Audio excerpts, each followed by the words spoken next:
నగరం అంతా నిద్రపోతున్న వేళ వాళ్ళు మాత్రం మేల్కొని నగరాన్ని అందంగా తీర్చిదిద్దే ప్రయత్నంలో భాగంగా కంటి మీద కునుకు లేకుండా కష్టపడుతూ ఉంటారు. వాళ్లే పారిశుద్ధ్య కార్మికులు. వాళ్ళ కష్టం మామూలుది కాదండి. రకరకాలుగా మన ప్రయత్నాలు చేస్తూ ఉంటాం, ఏదో ఒక పని చేసి బతుకు. వారి కష్టం మామూలుది కాదండి. ఇలాంటి వారి కష్టాన్ని మీకు తెలిపే ప్రయత్నమే కష్టజీవులతో కాసేపు. ఒకసారి వాళ్ళతో మాట్లాడదామా? రండి.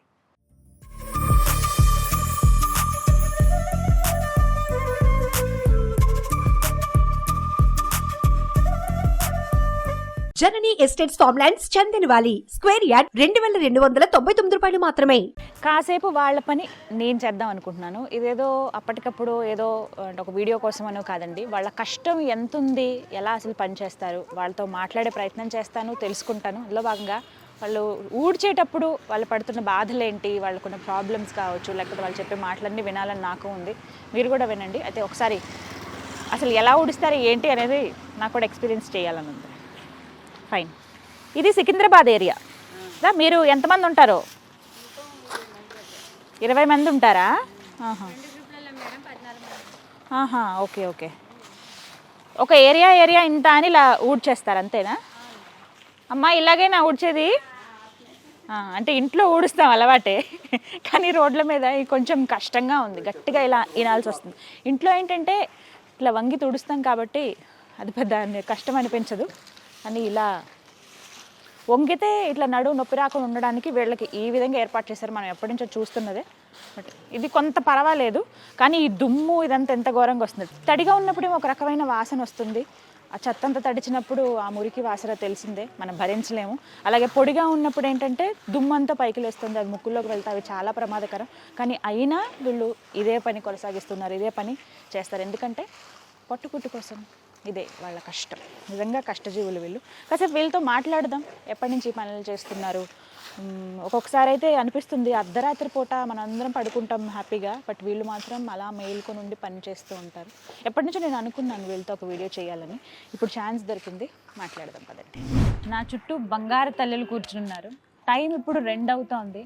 హ్యాపీగా అందరం నిద్రపోయే టైం ఇది, కానీ వీళ్ళు మాత్రం మేల్కొని ఉండి కష్టపడి పనిచేస్తారు. ఈ నగరాన్ని అద్దంలా కనిపించేలా చేస్తారు. అర్థమైపోయి ఉంటుంది. ఒకసారి చూడండి అందరినీ ఎంత చక్కగా ఉన్నారు.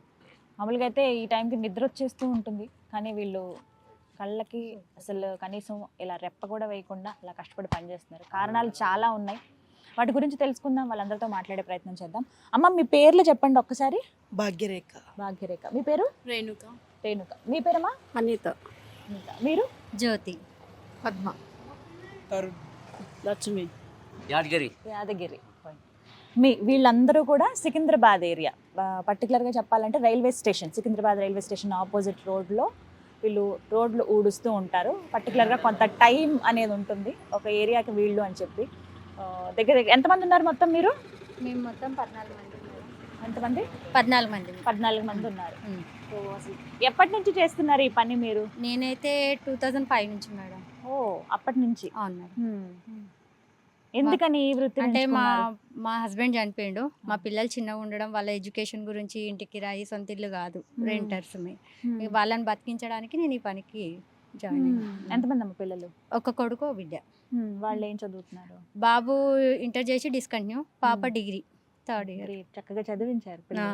మరి మా బతుకులు ఎట్లున్నాయి, మరి మా పిల్లల బతుకులైనా మంచిగా ఉండాలి కదా, అందుకనేసి. ఎట్లా చనిపోయారు మీ హస్బెండ్? ఇట్లనే డ్రింక్ చేసి. వారు ఉన్నప్పుడు ఏం పని చేసేవాళ్ళు? ప్లంబర్. అప్పుడు మీరు కూడా పని చేసేవాళ్ళ? చేసాము, ఇదే చేసిన 1 ఇయర్. 1 ఇయర్ తర్వాత చనిపోయారు. ఇది ఎక్కినాక సంవత్సరానికి చచ్చిపోయారు. అయ్యో, మరి చాలా కష్టమైన పనే కదా ఇది. పిల్లల గురించి తప్పదు కదమ్మా చేయడం, మరి ఎవరు పెడతారు అనేసి. అంటే ఇంకా చాలా పనులు ఉంటాయి కదా, ఎన్నో పనులు చేసుకోవడానికి ఉన్నాయి కానీ పొద్దంతా పిల్లలని స్కూల్ పంపించడము చేయడం. ఈ నైట్ అయితే కొంచెం నాకు చేసుకొని పొద్దుగాల మా పిల్లల్ని చూసుకునే విధంగా ఉంటుంది అనేసి నైట్ వెనక మంది ఎవరు అట్లా ఎవరు లేరు, పొద్దున పూట పిల్లలని చూడడానికి ఎవరు ఉండరు అనేసి నైట్లో జాయిన్ అయిపోయినా. అంటే మా అమ్మ కూడా చేసేది, ఆ అమ్మ త్రూ నేను. టైమింగ్ ఏంటి మీకు? మాకు 11 నుంచి 6 వరకు మేడం. ఓ, రాత్రి 11 నుంచి స్టార్ట్ అయితే పొద్దున 6 గంటల వరకు. మీకు బయలుదేరాలి 10 వరకే బయలుదేరాలి. 10కి. ఎక్కడి నుంచి వస్తారు? నేను వారాసిగూడ నుంచి వస్తారు. అంటే ఇప్పుడు మీరున్న దగ్గర అక్కడ పని తీసుకోవడానికి అలా అవ్వదా?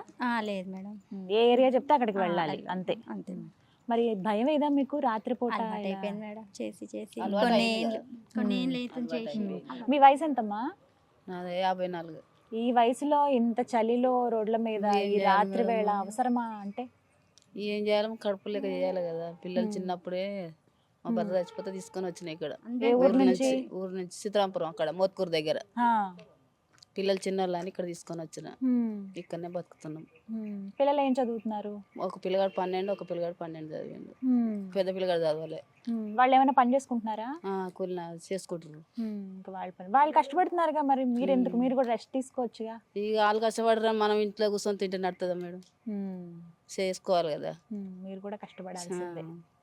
మీరు కూడా సేమ్ టైం మేము కిరాయిలకే ఉంటున్నాం, కిరాయిలకు ఉంటున్నాం. 11ంటికి వస్తే పొద్దున 6 దాకా. 6 ఆ, కష్టం అంతే మాకు నిజంగా. ఇల్లు మీరు లేదు, ఎంత- ఇడుపు లేదు, కిరాయిలకే ఉంటున్నాం. 6,000 5,000 కట్టుకుంటూ ఉంటున్నాం. ఆ, మీకు ఎంత వస్తాయి ఇలా చేస్తే? నెలకి ఆ డబ్బులు? మేడం డుమ్మా కొట్టకుండా చేస్తే 18,000. ఆహా. అంటే అందులో పిఎఫ్ ఈఎస్ఐ అన్ని కట్ అవుతాయి. ఆ. అవన్నీ కట్ 15 వస్తాయి. అది డుమ్మా కొట్టకపోతే. ఒకవేళ మా హెల్త్ ప్రాబ్లం ఏదైనా ఉన్నదంటే మేము డుమ్మా కొడితే మా మనీ కట్ కట్ అవుతాయి. అవుతాయి. అవును మేడం. సెలవులు ఉంటాయా మీకు? వీక్లీకి ఒకటి మేడం. ఆహా. నెలకి 4, నెలకి 4? నెలకు 4, రోజుకి 2కి, 2 గ్రూప్లలో కాబట్టి రోజుకి 2కి వీక్ ఆఫ్ ఉంటది. Okay okay. మీరు ఎప్పటి నుంచి చేస్తున్నారు? ఇప్పుడు 10 సంవత్సరాలు అవుతుంది. 10 ఏళ్ళు అవుతుంది. మా అత్త చనిపోయింది, ఆమె జాబ్ నాకు ఇచ్చారు. ఆహా. నా భర్త ఏం పని చేయలేడు. ఆ, ఎందుకని? ఆయన కొంచెం మైండ్ చక్కగా ఉండదు. ఆహా. ఆయన ఏం పని చేయలేదు. నాకు 2 పిల్లలు, వాళ్ళని 10th క్లాస్ చదివించిన. ఒక ఆయన 10th డిస్కౌంట్ అయిండు, ఇంకొక ఆయన కాలేజ్ చేస్తుండు, ఒక సబ్జెక్ట్ పోయింది.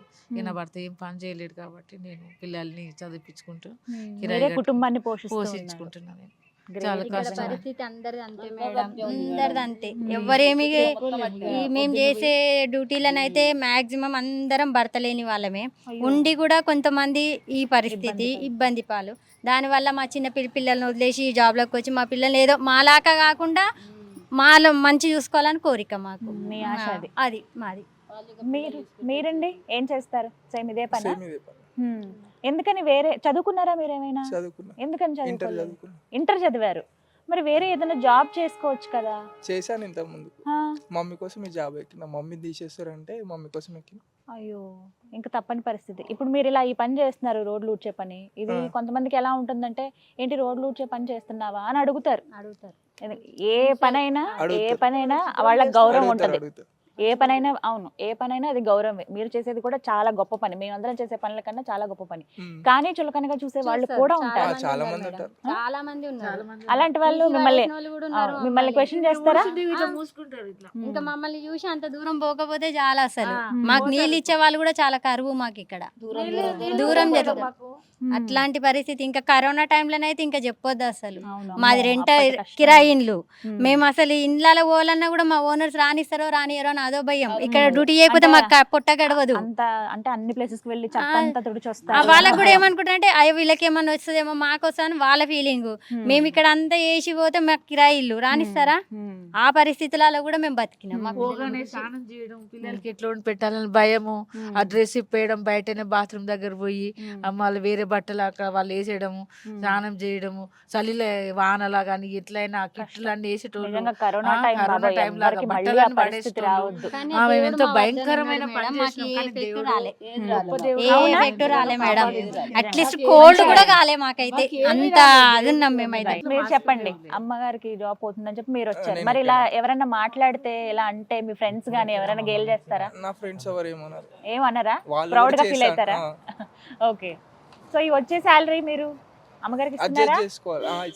ఇస్తున్నారా? అంటే ఆవిడ అంత అంటే నా కష్టపడ్డారు కదా ఇన్ని రెంట్ రోజులు. పోను వాళ్ళకి ఇచ్చి మిగతా ఖర్చులో కొంచెం. మిగతా టైంలో మరి ఇప్పుడు ఇది నైట్ షిఫ్ట్ కదా మీకు, అంటే ఇంత మార్నింగ్ టైంలో ఏదైనా పని చేస్తారా? నిద్ర సరిపోవట్లేదని పని చేసిన. నిజం అది. నిద్ర చాలా ఇంపార్టెంట్. బ్లాక్ టాక్స్ వచ్చేసినాయి కళ్ళు, వద్దులే అని పని చేసిన. కానీ జాగ్రత్త తమ్ముడు నువ్వైతే. ఓకే అక్క. ఓకేనా? ఫైన్. ఓకే అమ్మా, ఎన్నేళ్ళ నుంచి మీరు చేసేది? 11 ఏళ్ళ నుంచి మేడం. ఎక్కడ ఉంటారు? మేము తుకారం గేట్ దిక్కు అందరూ ఒక దగ్గర ఉన్న వాళ్ళు కాదైతే? కాదండి. ఓహో, ఒక్కొక్క ప్లేస్ దగ్గర ఉంటారా? Okay okay. ఇక్కడ ఫ్రెండ్స్ అయ్యారా మీరు? ఇక్కడే అంతేనా? ఇక్కడ ఫ్రెండ్స్ అయ్యారంట అందరూ కూడా. ఇక్కడ బతుకుతున్నాం. అబ్బో, పాటలు వచ్చా మీకు? రావు మేడం. మరి ఇప్పుడు ఆడుతూ పాడుతూ పని చేసుకోవాలని చెప్తారు కదా, ఈ పనే కదా మీరు చేస్తున్నారు. ఇప్పుడు పాటలు పాడుకుంటారా లేకపోతే ఏమైనా కబుర్లు చెప్పుకుంటారా? అవునా అమ్మ, నాకు ఒక పాట నిజంగా అమ్మ. ఒక పాట పాడు. చాలా బాగా ఆ పాడుతుంది. పేరేంటి? లక్ష్మి గారు ఒక పాట పాడరా నా కోసం? పాడండి నా కోసం. ఇప్పుడు లక్ష్మి గారు నన్ను చూసినప్పుడు మీకు ఏ పాట ఏమైనా గుర్తొచ్చిందా? నా కోసం ఒక పాట పాడండి అంటే ఎంత చక్కగా నవ్వుతున్నారు. సరే ఒక పని చేస్తాను, నేను మిగతా వాళ్ళతో మాట్లాడతాను, ఈలోపు ఆలోచించుకోండి సరేనా? అంత సడన్ గా అడిగితే ఎవరికైనా ప్రాబ్లమే కదా. ఫైన్. సో 11 సంవత్సరాల నుంచి ఇదే పని చేస్తున్నారు మీరు. అంటే మీ ఫ్యామిలీలో మీరెందుకు ఈ పని చేయాల్సి వచ్చింది? అంటే ఎవరు లేరండి, మా అత్తమ్మ చనిపోయారు, అయ్యో. మా ఆయన చనిపోయారు, ముగ్గురు పిల్లలు ఉన్నారు కాబట్టి వాళ్ళని బతికించుకోండి. ఇది అత్తమ్మ డ్యూటీ ఉండే, అత్తమ్మ కూడా ఎక్కి చనిపోయింది. పిల్లలు ఏం చేస్తున్నారు? ఏం చదువుతున్నారు? పెద్ద పాప 2nd ఇయర్ వరకు చదవట్లేదు ఇక అంతే. బాబు ఏమో ఇప్పుడు డిగ్రీ చదువుతున్నాడు. చదివించండి అమ్మా, చదువుకుంటాను అన్న వాళ్ళని. ఎందుకంటే చదువు ఉంటే ఖచ్చితంగా ఏదో ఒక చిన్న పెద్ద ఉద్యోగం అయినా చేసుకుని ఇక్కడ మేడం మాకు అంటారు కానీ ఏది చెయ్యరు. మేము 11 ఏళ్ళ నుంచి ఇక్కడ జాబ్ చేస్తున్నాము, మాకు జీతాలు పెంచుతా అన్నారు, జీతాలు పెంచట్లేదు, ఏం చేయట్లేదు. మేము ఇదే కదా, మా జీతాలు పెంచుతారే కదండి మాకు పిల్లలకు చదివించడానికి దానికి దీనికి కానీ ఉపయోగించేది. ఇంత దుమ్ములో ఇంత చెత్తలో పని చేస్తారు కదా మీరు, మీకు అనారోగ్య సమస్యలు ఏమైనా వస్తే ఇది తప్పదు కదా మేడం, వస్తాయి ఖచ్చితంగా వస్తాయి. హాస్పిటల్కి కాసేపు ఇక్కడ వెళ్తాము. నుంచుంటేనే ఆ స్మెల్ గానీ ఆ దుమ్ము గానీ అలా వస్తుంది. ఏసఐ ఒకటి ఇచ్చారు మాకు, హాస్పిటల్కి అక్కడికి వెళ్ళండి అని. అక్కడికి వెళ్తే వాళ్ళు ఒక్కొక్కసారి పట్టించుకుంటారు, ఒక్కొక్కసారి పట్టించుకోరు, అట్లా కూడా ఉంటది. నిజంగా వీళ్ళ కష్టం ఎంత అంటే, అది ఎండైనా వర్షం ఉన్నా లేకపోతే వాన పడినా కూడా, ఎండంటే పోనీ పగలు ఆ టైంలో అంటే తక్కువ పని చేసేది అనుకోవచ్చు, ఆచారం వెళ్ళాలి. చలి అలాగే వర్షం వచ్చినప్పుడైతే తప్పదంట. ఇగో వణుక్కుంటూ పని చేయాల్సిందే. ఒకసారి చూడొచ్చు, వానకాయదాలన్నీ ఇట్లా పెట్టుకొని ఇట్లా వస్తాం మేము. అది ఎంత దూరం నుంచి కానీ వరద ఈడు దాకా కాళ్ళ దాకా వచ్చినా కానీ వర్షంలో తప్పనిసరి రావు, లేకుంటే ఫైన్ పడుతుంది రోడ్డు కొట్టకపోతే. తప్పనిసరి మేము వాన వెలిసినా వాన వచ్చినా రాకుండా కంప్లీట్ చేయాలి రోడ్డు తప్పనిసరి. కష్టం ఉంటుంది వాళ్ళకి. సో మాటల్లో చెప్పలేం వీళ్ళ కష్టం అనేది. కానీ చాలా గ్రేట్ అమ్మా మీరందరూ. మహిళలు అరే మాకు ఒక మగతోడు లేదే అని బాధపడిపోయి ఇంట్లో కూర్చోకుండా మీ అంతటి మీరు కష్టపడుతున్నారు, కుటుంబాన్ని పోషించుకుంటున్నారు, పిల్లల్ని బాగా చదివించాలి, మీలాగా వాళ్ళు ఇలాంటి స్థితిలో ఉండొద్దు అనే ఒక ఆశయంతో. రావద్దు అని అమ్మా మీరు ఎప్పటి నుంచి చేస్తున్నారు? మా ఆయన ఎక్స్పైర్ అయిపోయిండు. నాకు 10th పెద్ద పాప 16 years 10th చదువుతుంది, చిన్న పాప 6th, బాబు 8 years. ముగ్గురు పిల్లలు. ముగ్గురు పిల్లలు, వాళ్ళకి తలస్మియా పేషెంట్స్ ఇద్దరు. అయ్యో. మరి వాళ్ళకి చాలా ఖర్చు అవుతుంది కదా హాస్పిటల్కి. ఖర్చు అవుతుంది మ్యామ్. మరి ఎలా ఆ డబ్బులు అవన్నీ ఎలా మేనేజ్ చేస్తున్నారు మీరు? నాకు కొంచెం సొసైటీ హెల్ప్ చేస్తుంది మ్యామ్. తలస్మియా స్కిన్ కాల్ సొసైటీ ఉంది, సొసైటీ హెల్ప్ చేస్తుంది. డబ్బులు ఏం లేదు మ్యామ్, ట్రీట్మెంట్ చేస్తారు. పర్లేదు, ఆ ఖర్చు మిగిలినట్టే కదా. ఆ ఖర్చు పోయి వచ్చే చార్జెస్, మెడిసిన్ కానీ చూసుకుంటాను. కానీ ఈ చిన్న వయసులోనే చాలా కష్టం వచ్చింది మీకు, బట్ కానీ ఆ ధైర్యానికి మెచ్చుకుంటాను నేను. నిజంగా గ్రేట్ అసలు ఆ విషయంలో. అయ్యా పెద్దయ్యా, ఏం పేరు? యాదగిరి. యాదయ్య. యాదగిరి. యాదగిరి. వీళ్ళందరూ ఊడ్చి ఇలా ఒక దగ్గర పోగేస్తూ ఉంటారు, మీరు ఆ చెత్తని బండిలో తీసుకెళ్లి పెద్ద బండిలో వేస్తారు, అదే కదా మీ పని? నేను నాకు చూశాను, చాలా కష్టంగా ఆ బండి లాగుతూ ఉన్నారు మీరు. మీ వయసు ఎంత? 52 సంవత్సరాలు. ఈ వయసులో ఎందుకు అంత కష్టం చేయాలి కదమ్మా, ఎవరు పెడతారమ్మా? పిల్లలు చదువుకుంటారు, ఎవరి పనులు వాళ్ళకి ఉన్నాయి, వాళ్ళ పనులు వాళ్ళకి కూలి పని అంతా.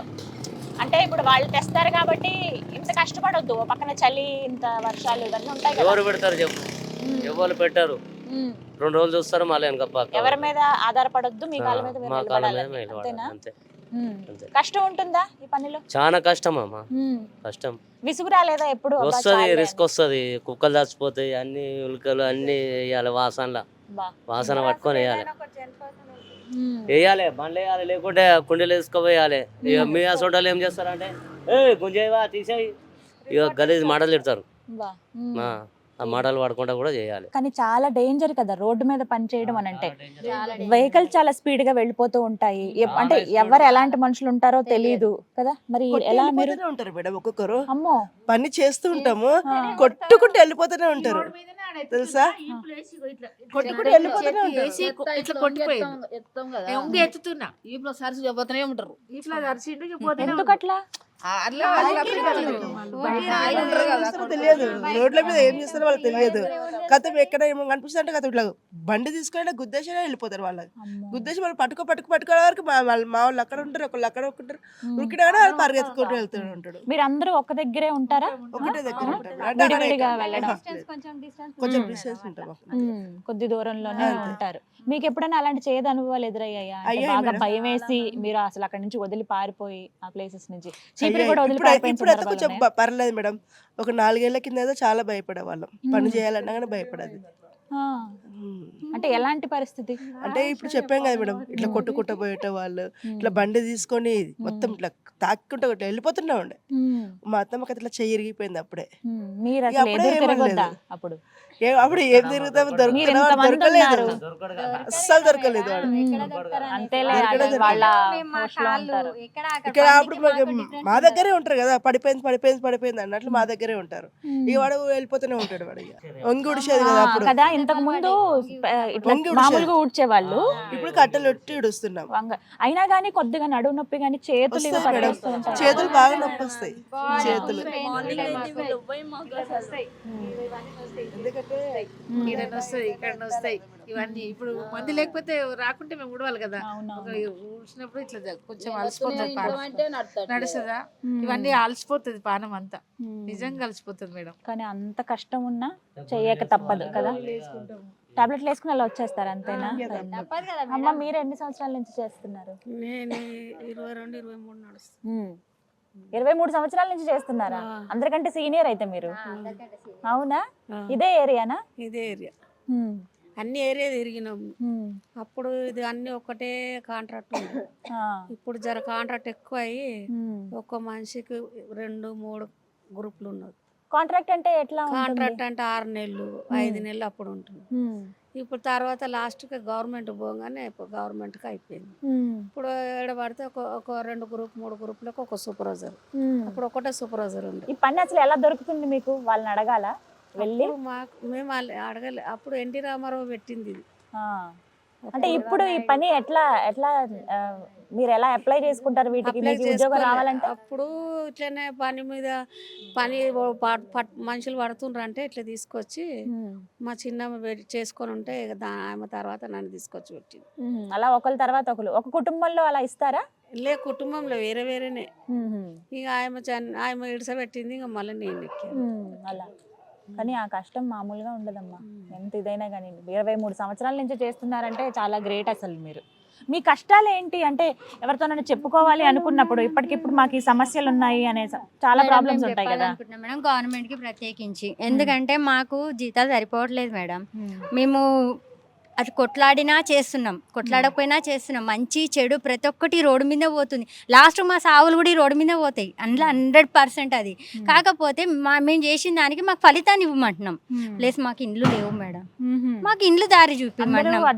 అందరం అద్దెల్లో మేడం, సొంత ఇల్లు ఎవరికీ లేవు, ఎవ్వరికీ లేవు. ఇంత చిన్న 3 ఏళ్ళ పాపను వదిలి నేను ఈ డ్యూటీకి ఎక్కిన. అప్పటి నుంచి ఇప్పటి వరకు నా బతికి ఇట్లనే ఉంది. నాదేనే కాదు, మా దాంట్లో జిహెచ్ఎంసీ ప్రతి ఒక్కరి లేబర్ బతికిదే. మేము ఎట్లా బతుకుతాం మేడం? 18,000 ఎవరైనా బ్రతికి చూపించమనండి. మీరు అడిగారా ఎప్పుడైనా మీ తరపు నుంచి? మేడం మొన్నటిదాకా కూడా స్ట్రైక్ చేశారు కదా మేడం, స్ట్రైక్ చేసుకుంటే పని చేసినాం మేడం. మేము పట్టించుకునే గవర్నమెంట్ లేదు మాకు. ఏ గవర్నమెంట్ అన్న పట్టించుకుంటేమో ఆశగా ఎదురు చూస్తున్నాం మేము ఇప్పటికీ. మాకు ఎవరన్నా రారా చెయ్యరా అన్నట్టే ఉన్నాము, కానీ మాకు చేసే వాళ్ళు మాత్రం ఎవరూ లేరు మేడం. మా రెక్కలు మా మీదనే అన్నట్టు అయిపోయింది, కానీ మాకు చేస్తాము, మేము ఉన్నాము, మీకు సహాయం చేస్తాము అనే నాదుడు మాత్రం లేరు మాకు. 18,000తో బతకడం అనేది చాలా కష్టంగా ఉంది. ఎందుకంటే ఇక్కడ ఉన్న వాళ్ళందరూనండి, మహిళలందరూ కూడా స్ట్రైక్ చేశారు. మొన్న స్ట్రైక్ చేసినా గానీ అసలు ఏది పట్టించుకోలేదు అసలు. మీకు సెలవు ఉంటుందా అసలు? ఒక వీక్ ఆఫ్ ఏమైనా ఉంటుందా? వారానికి ఒక్కటే ఉంటుంది. ఉంటుందా సెలవు? వారానికి పండగలప్పుడు ఉండదు. ఇవాళ నైట్ వీక్ ఆఫ్ ఉన్నా మార్నింగ్ 5కి వచ్చి తంబేయాలి, లేకపోతే మనీ కట్ అయిపోతుంది. తమ్ము ఎక్కడ వేస్తారు? సూపర్వైజర్ ఇక్కడికి వచ్చి చేయించుకుంటారు. వీక్ ఆఫ్ ఉన్నా కానీ పొద్దున్న రావాలి. ఈ నైట్ కంటిన్యూ నిద్రపోదామన్నా లేదు, పొద్దున 5 గంటల వరకు వచ్చి అది తంబేయాలి. సెలవు ఉన్నట్టు కాదు. ఇంట్లో ఉన్నాము, పిల్లలతో తిని చేసి పడుకునే వరకు 1 గంట వరకు అవుతుంది. 1 గంటకు పడుకొని మళ్ళా పొద్దుగాల 4 గంటలకు లేచి, మాకు దూరం ఇండ్లు, అక్కడ నుంచి మాకు వెహికల్స్ దొరకాలి, రావాలి పోవాలి. ఈమె ఏడు నుంచి ఈసీఎల్ నుంచి వస్తుంది. అంత అక్కడ అంత పొద్దున వచ్చి మళ్ళీ 5 గంటల మేము టమ్ వేయకపోతే ఆ రోజు యాబ్సెంట్ బా. అది కూడా మాకు ప్రాబ్లమే మేడం. ఇంత కష్టం ఉంది వీళ్ళకి నిజంగా రావడానికి కూడా ఇబ్బంది. ఎక్కడెక్కడో ఎక్కడెక్కడి నుంచో వేరే ప్లేస్ నుంచి వీళ్ళు వస్తారంట. అలాగే మళ్ళీ వీళ్ళకి ఉండేది అద్దెళ్ళల్లో వచ్చిన జీతం వాటికే సరిపోతుంది. ఎందుకంటే అందరూ కూడా ఒంటరి మహిళలని చెప్పుకోవాలండి. భర్తను కోల్పోయిన వాళ్ళు, భర్త ఉన్నా కూడా వారు ఏ పని చేయలేని స్థితిలో ఉన్నవాళ్ళు. కొంతమంది ఒక పెద్ద ఆయన్ని మనం చూస్తున్నాం, ఒక యవ్వనస్తుని చూస్తున్నాం. వారి తల్లిగారి జాబ్ తనకు వచ్చింది, బట్ తను ఏమాత్రం ఇది నాకు చిన్న పని అనుకోకుండా తను ఈ పని కంటిన్యూ చేస్తూ ఉన్నాడు. కానీ అందరిది ఒకటే ప్రాబ్లం చెప్తున్నారు, జీతాలు సరిపోవట్లేదు, కాస్తైనా వాళ్ళని ఆదుకోండి అని. ప్రభుత్వానికి సుమన్ టీవీ తరఫు నుంచి ఒక రిక్వెస్ట్గా చెప్తూ ఉన్నాము. ఈ టైంలో ఇక్కడికి వచ్చి వీళ్ళ పరిస్థితి తెలుసుకోవడానికి వీళ్ళు నిజంగా కష్టజీవులండి. వీళ్ళని చూసి చాలా నేర్చుకోవాలి. వీళ్ళకున్న ఓర్పు కానీ, ఆ సహనం కానీ, పని చేయాలి, కష్టపడాలనే ఆ తత్వం కానీ వాళ్ళ నుంచి చాలా నేర్చుకోవచ్చు. కానీ వాళ్ళకంటూ ఇంకా కొన్ని కష్టాలు ఉన్నాయి, వాటన్నిటిని తీరుస్తారనే ఈ చిన్న ప్రయత్నం ఇది. వాళ్ళ గురించి తెలుసుకుందామని. పెడతారు కదా, ఓ పక్కన కుక్కలు అంత దారుణంగా తిరుగుతూ ఉంటాయి, కొన్ని చచ్చిపోయినవి ఉంటాయి, అవన్నీ తీయాలి, వాళ్ళ చేతులతో వాళ్ళు ఎత్తాలి. మామూలుగా చిన్నది ఏదన్నా చెత్త మనం ముట్టుకుంటేనే 100 సార్లు చేతులు కడుక్కుంటాం, అసలు చెత్త ఉంటే అటువైపే వెళ్ళాం. కానీ ఈ చెత్తలోనే అది ఏరుకుంటూనో లేకపోతే అవి క్లీన్ చేసుకుంటూనో అదే వీళ్ళ జీవితంగా ఉంటుంది. బట్ ఈ కష్టాన్ని కూడా వాళ్ళు ఇష్టంగా పనిచేస్తూ నగరాన్ని అందంగా తీర్చిదిద్దే ప్రయత్నంలో వాళ్ళ వంతుగా వాళ్ళు పనిచేస్తూ ఉన్నారు. సో వాళ్ళకు కూడా కొంత సహాయాన్ని అందిద్దాము. ప్రత్యేకించి నా ప్రయత్నం అయితే ఒకటే, ప్రభుత్వానికి ప్రత్యేకంగా రిక్వెస్ట్ పెడుతూ ఉన్నాను. వీళ్ళకి ఏవైతే విన్నపాలు ఉన్నాయో, వాళ్ళకి అవసరాలు ఏవైతే ఉన్నాయో అవి తీరుస్తారని కోరుకుంటున్నాను. థ్యాంక్ యూ అందరికీ. అమ్మ మీరు నాకు పాట పాడతానన్నారు, నిద్ర వస్తుందా? కానీ నిద్రను కూడా ఆపుకోవాలి సార్, మనం మనుషులం, సహజం అది ఈ టైంలో నిద్ర రావడం అనేది. అలాగే పర్మనెంట్ చేయాలని కూడా అడుగుతున్నారు.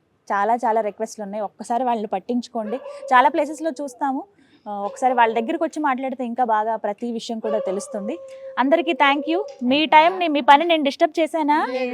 లేదా? కొంచెం ఏదో మీతో కాసేపు మాట్లాడదాం అనిపించింది నాకు. But thank you. మీరు వచ్చినందుకు మాకు చాలా బాగుంది మేడం.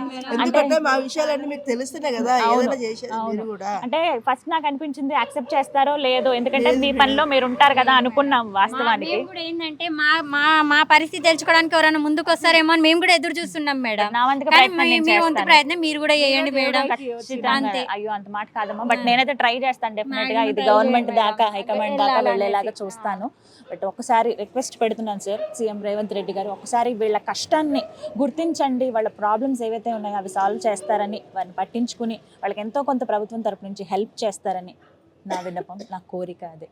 ప్లీజ్ దయచేసి వాళ్ళని ఒక్కసారి వాళ్ళ ప్రాబ్లం ఏంటో సాల్వ్ చేయండి సార్. వీళ్ళందరి మాటలు విన్నారు కదా, వాళ్ళు ఒక్కొక్కరు చెప్తూ ఉంటే ఎంత కష్టపడి వాళ్ళు పనిచేస్తున్నారో, వాళ్ళ పిల్లల భవిష్యత్తు కోసం వాళ్ళు ఈ పని చేస్తున్నాం. నిద్ర మాకు పూర్తిగా ఉండకపోయినా పర్వాలేదు, ఆహారం సరిగ్గా లేకపోయినా పర్వాలేదు, మా పిల్లల భవిష్యత్తు కోసమే, మా పిల్లలు మాలా ఉండకూడదనే ఉద్దేశంతో వీళ్ళు ఈ పని చేస్తున్నామని చెప్పారు.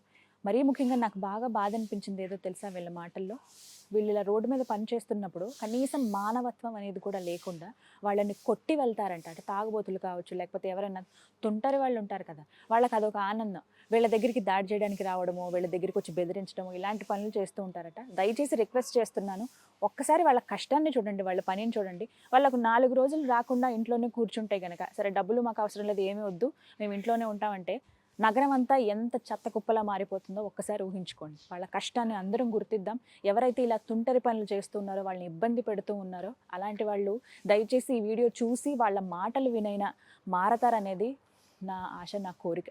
అది నా రిక్వెస్ట్ అనుకోండి. దయచేసి ఎవరు అలాంటి పనులు చేయొద్దు. వీలైతే వాళ్ళకి కొంచెం గౌరవం ఇవ్వండి, వాళ్ళ పని వాళ్ళు చేసుకొని ఇవ్వండి, అంతే తప్ప వాళ్ళని డిస్టర్బ్ చేసే ప్రయత్నం మాత్రం చేయొద్దు. అలాగే వీరు ఎన్నో ప్రాబ్లమ్స్ ఉన్నాయి మాకని చెప్పారు. గవర్నమెంట్ వాళ్ళకు కూడా మరొకసారి రిక్వెస్ట్ చేస్తున్నాను నేను సుమన్ టీవీ తరపు నుంచి. సార్, సీఎం సార్, గీతాంజలి రిక్వెస్ట్ని యాక్సెప్ట్ చేయండి. దయచేసి వీళ్ళకి ఏవైతే అవసరం ఉన్నాయో ఒకసారి క్రాస్ చెక్ చేసి వీళ్ళకి ఎంతవరకు అవసరమో వాటన్నిటిని అందించి వాళ్ళకి ఎంతో కొంత ఆసరాగా మీరు ఉంటారని భావిస్తున్నాను. ఇది వాళ్ళ వీడియో. మరో కష్టజీవి జీవితాన్ని మీకు చూపించే ప్రయత్నం చేస్తాను మరో వీడియోలో. నమస్తే.